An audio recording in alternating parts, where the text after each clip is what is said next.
ఏమి Chinese bamboo trees ఏం కాదు కదా. అది కూడా అంతే, విత్తనం వేసిన తర్వాత ఒక సంవత్సరం ఏమి కనపడదు, రెండో సంవత్సరం ఏమీ కనపడదు. చైనీస్ వెదురు చెట్టు అంటారు దాన్ని. మొదటి సంవత్సరం దాన్ని విత్తనం వేసిన తర్వాత ఏమీ కనపడదు.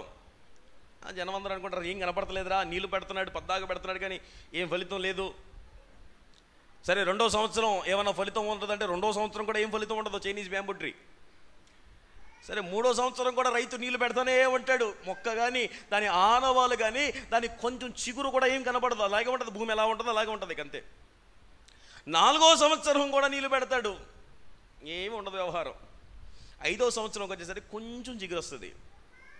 అరే 5 సంవత్సరాల పాటు నీరు పెడితే కొంచెం చిగురా. 5వ సంవత్సరం ఎంటర్ అయిన తర్వాత 6 వారాల్లో 80 అడుగులు తెలిపోద్ది. దేవునికి స్తోత్రం కలుగును.